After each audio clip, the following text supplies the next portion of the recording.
नमस्कार, मैं सौरभ सिंह परिहार और IBC 24 के खास प्रोग्राम में आप सभी का स्वागत है। प्रोग्राम में हम बताएंगे कि किस तरीके से छत्तीसगढ़ में नक्सलवाद के बाद सबसे ज़्यादा अगर कोई समस्या बढ़ी हुई है तो हाथी है।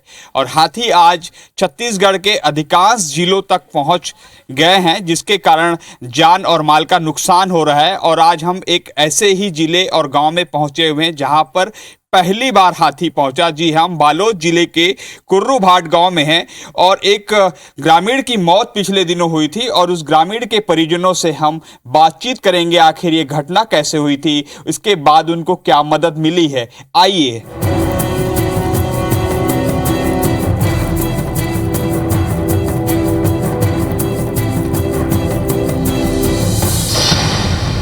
बालोद जिला, जहां पर पहली बार सितंबर में हाथियों का झुंड देखने को मिला और हाथी का झुंड कुर्रूभाट से 5 किलोमीटर दूर पहुंचा हुआ था और उसको देखने के लिए सैकड़ों की तादाद में ग्रामीण पहुंचे हुए थे।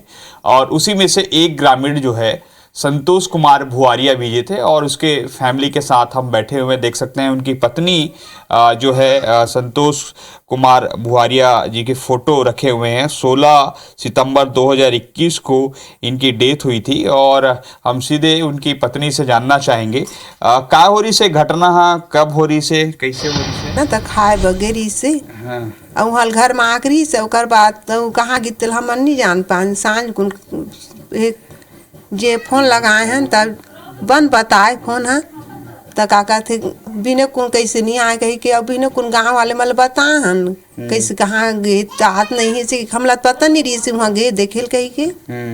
हाँ पहले का बोल के गिरी से आता हूँ, कहाँ जाता हूँ सही के नहीं वो घरे में आ रही से ओकर बाद अब मन कहाँ चल देते अब निकल जाते दिन भर फिर पूछत रहूँ ना मैं।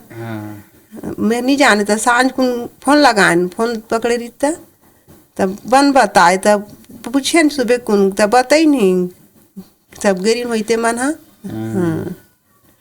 एक और दुखद बात जो है इनके लिए, इनका नाम उत्तरा है, संतोष कुमार भुआरिया बहुरा है इनकी जो पत्नी है।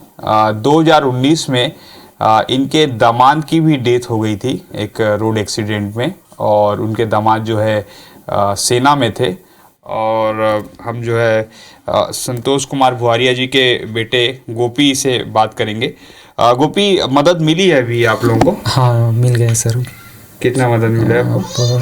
शुरू में दिए थे काम के दिन 25,000 दिए हैं और उसके बाद 5,75,000 ऐसे कुछ आए हैं, ऐसे बोल रहे साहब लोग। अच्छा। हाँ, ये घटना के दिन आप कहाँ थे? मैं स्कूल में जाता हूँ सर, वहाँ काम करने के लिए गांव में साफ वाफ करने के लिए। तो मैं वहाँ से तुरंत घर आया। घर आने के बाद मैं बैंक में काम था तो मैं बैंक गया। बैंक में जाने के बाद मैं वहाँ से लगभग 5 बजे के आसपास बैंक से वापस हुआ।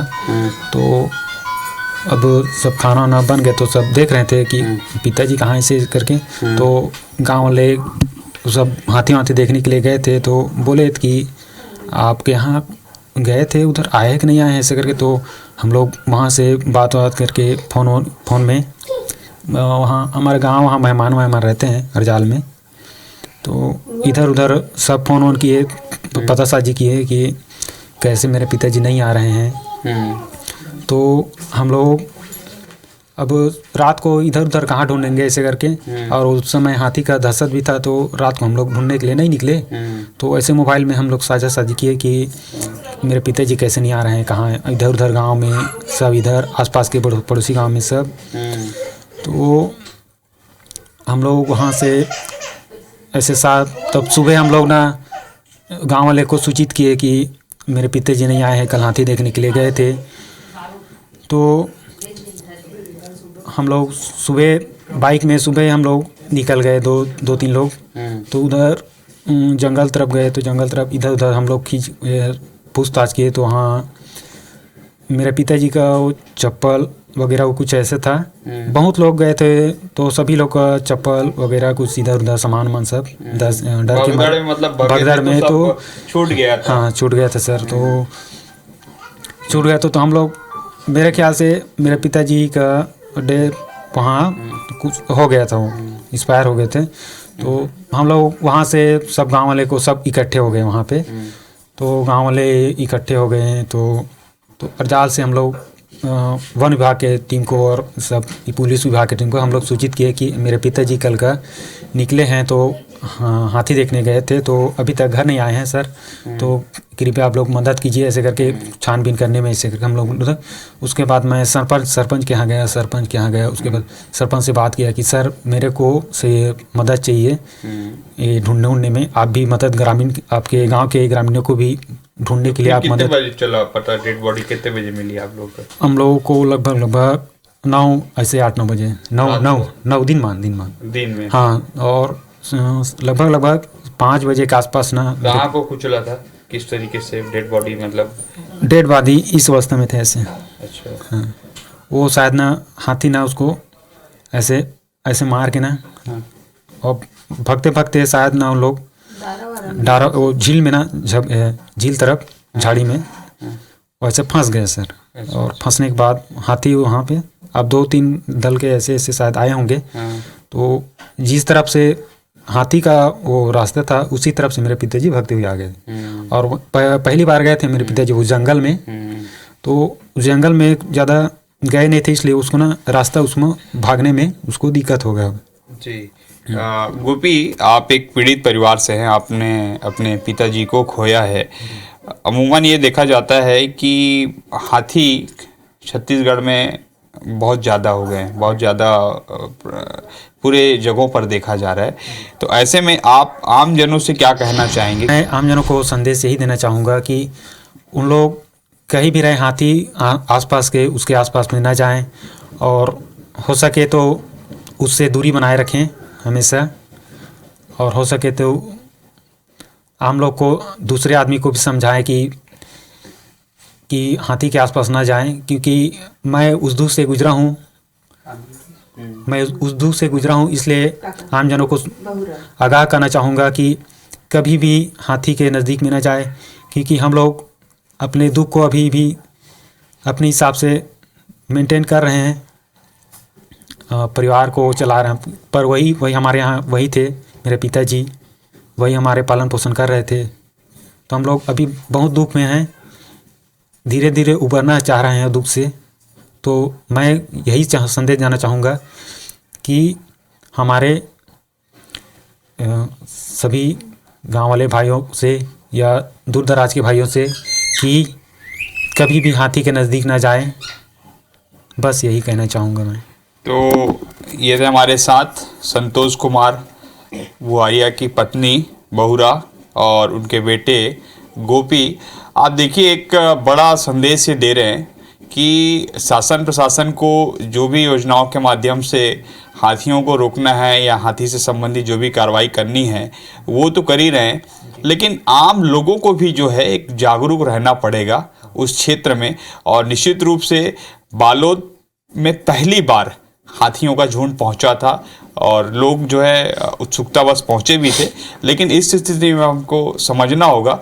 आप देखें कि दोनों काफ़ी भावुक हो रहे हैं और इस स्थिति में इनसे और ज़्यादा बातचीत करना मैं समझता हूँ ठीक नहीं होगा। उन्होंने अपनी पीड़ा व्यक्त की है और उन्होंने मैसेज भी दिया है कि आम जनों को जो है हाथियों के पास नहीं जाना चाहिए। हालांकि राज्य सरकार ने भी जो है वन्य प्राणी संरक्षण अधिनियम के तहत एक नए नियम लाए जिसके पास जाने को लेकर जो है सज़ा और जुर्माना दोनों रखा गया है, लेकिन कहीं ना कहीं आज भी लोग जो है हाथी के काफ़ी नज़दीक जाते हैं और इसके कारण जो हादसे होते हैं। ऐसे ही छत्तीसगढ़ में कई परिवार हैं जो आज अपना दुख और दर्द सह। तो हम पहुंच चुके हैं गरियाबंद के ग्राम कुंडेल भाटा, जहां पर 2 मार्च की रात को धान संग्रहण केंद्र पर वहां के चौकीदार ज्ञानचंद महिलांगे की भी मौत हाथी के कारण हुई है।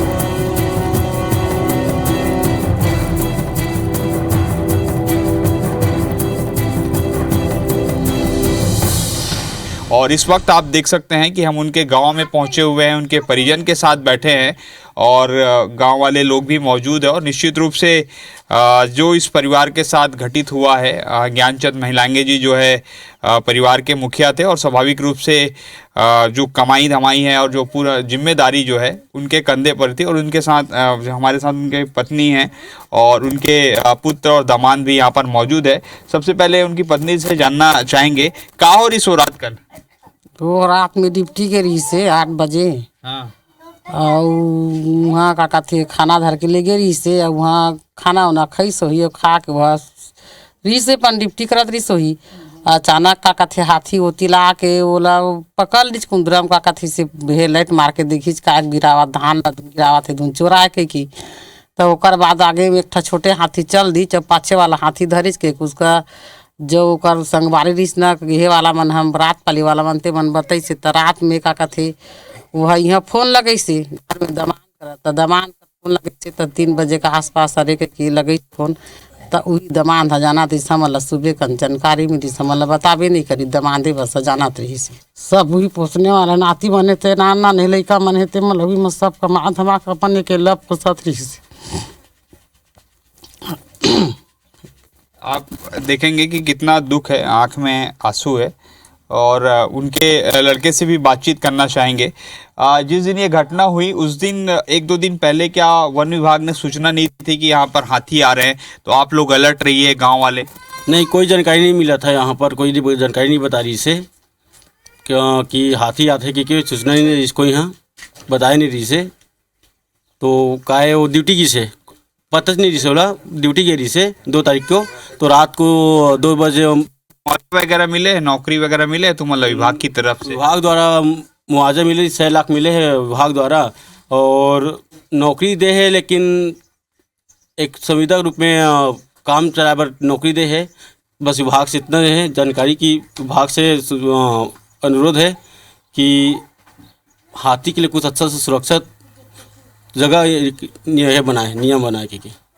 तो ये थे चौकीदार ज्ञानचंद महिलांग के पत्नी और उनके बेटे, जिनका साफ तौर पर कहना है कि सरकार ने व्यवस्थाएं तो की है, मुआवजा तो उनको मिला है, लेकिन और जो सुविधाएं मिलनी चाहिए वो सुविधाएं उनको नहीं मिल पाई है। और दूसरी बात उन्होंने सबसे बड़ी बात ये कही है कि सरकार को और विभाग को जो है अलर्ट किया जाना चाहिए, अलर्ट सिस्टम को जो है तकनीकी रूप से और डेवलप करना चाहिए, ताकि हाथी प्रभावित क्षेत्र के लोगों को ये जानकारी पहले से हो सके और वो अलर्ट रह सके। और निश्चित रूप से केवल हाथी से अगर बचाव है तो केवल जागरूकता ही सबसे बड़ी चीज़ है, लोगों को स्वयं बचना हो। क्योंकि इससे पहले की भी हमने आपको केसेस बताए हैं जिसमें लोग हाथी के पास गए और हाथियों को जो है फटाके जलाए, वहाँ पर फटाके फोड़े और कई तरीके के उत्पात जैसी स्थिति बनी, उसके कारण हाथियों ने जो है हमले किए। और निश्चित तौर पर राज्य सरकार को ऐसी प्लानिंग करने की ज़रूरत है जिससे हाथी प्रभावित क्षेत्र के लोगों को जागरूकता किया जा सके, और वहीं जो हाथी के उत्पात से मौत हो रही है उन मौतों को कैसे रोका जाए, इस पर निश्चित तौर पर शासन को एक बड़े निर्णय लेने की ज़रूरत है, एक बड़ी प्लानिंग की ज़रूरत है।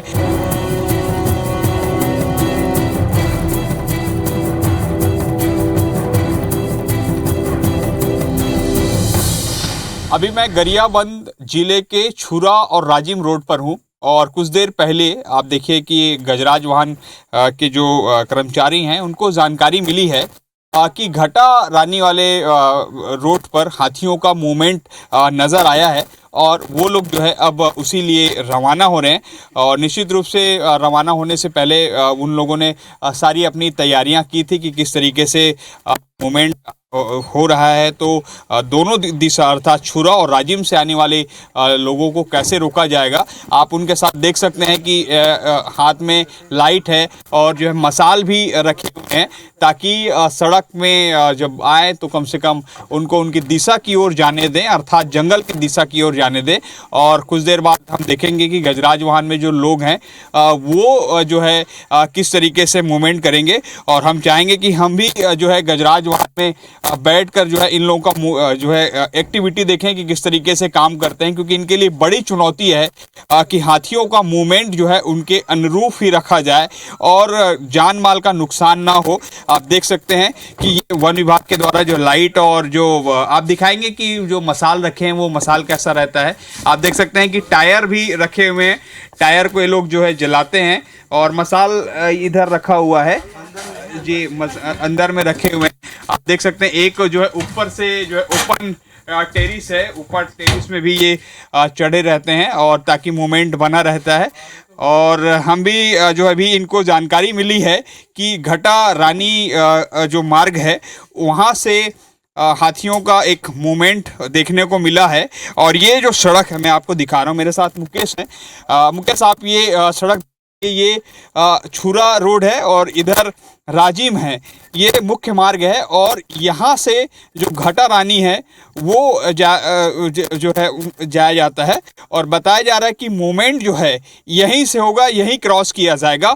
और आप देख सकते हैं कि वन विभाग का जो गजराज वहाँ पूरी तरीके से अलर्ट है, उनके हाथ में लाइट है, उनके हाथ में टॉर्च है और सारी चीज़ें आप देख सकते हैं। एक ओपन जो टेरिस है उस पर भी चढ़े हुए हैं और पूरी तैयारी है कि कैसे जो हाथियों का मूवमेंट है वो जंगल की ओर ही मूव किया जाए।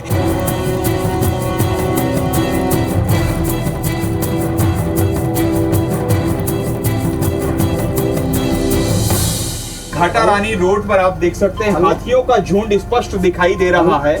जैसे ही शाम के 7 के लगभग बजते हैं हाथियों का झुंड जो है नजर आने लगता है और गजराज वाहन के लोग जो है वो पूरी जो है हाथियों के मूवमेंट पर नजर रखे रहते हैं। और आप देख सकते हैं कि गजराज वाहन के जो कर्मचारी हैं वो किस तरीके से जो है लगातार लगे हुए हैं कि हाथियों का मूवमेंट है वो गांव की ओर ना मुड़े बल्कि जो है जंगल की ओर ही रहे, इसको लेकर जो है लगे रहते हैं। हमारे साथ जो है गजराज वाहन के श्रीवास जी हमारे साथ। श्रीवास जी, कितनी दिक्कत है, रोज का एक काम है आप लोगों का, कैसे देखते हैं इसको? इधर लगे टीम रहती है, गज मित्र रहते हैं और स्टाफ आते हैं, सबके सहयोग से काम होता है और सुरक्षित अपने स्थान पर जहां पहुंचना है हाथी पहुंच जाता है। अभी तक हमारे परिक्षेत्र में किसी प्रकार की कोई जनहानि नहीं हुई है।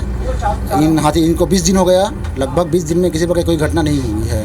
देखिए मैं अभी गरियाबंद के राजिम और छुरा रोड पर हूं। आप देख सकते हैं कि हाथी जो है कैसे क्रॉस कर रहे हैं और हम अभी गजराज वाहन में हैं और गजराज वाहन जो है पूरी तरीके से इस हाथियों के मूवमेंट जो है परिवर्तित ना हो, अर्थात जो है जंगल की ही दिशा में जाए, गाँव में ना जाए, इसको लेकर जो है पिछले 3 घंटे से जो है ये लगे हुए हैं और उन्हें कामयाबी मिल गई है। पिछले 3 घंटे से जो है हाथियों के एक एक मूवमेंट पर नज़र रखे हुए थे और आप देख सकते हैं कि हम गजराज वाहन में हैं और गजराज वाहन के सभी कर्मचारी जो है सूचना दे रहे हैं सामने वाले गांव को कि आप जो है अलर्ट रहिए, आपके गांव से लगे हुए जंगल में जो है हाथियों का प्रवेश हो रहा है और ऐसे में जो है अपनी जान और माल जो है सुरक्षा रखना है। और आप देख सकते हैं कि हाथी जो है जंगल की ओर जो है मुड़ चुके हैं और 4 हाथियों का ये दल है जिसमें एक हाथी बताया जा रहा है कि लगभग 25 से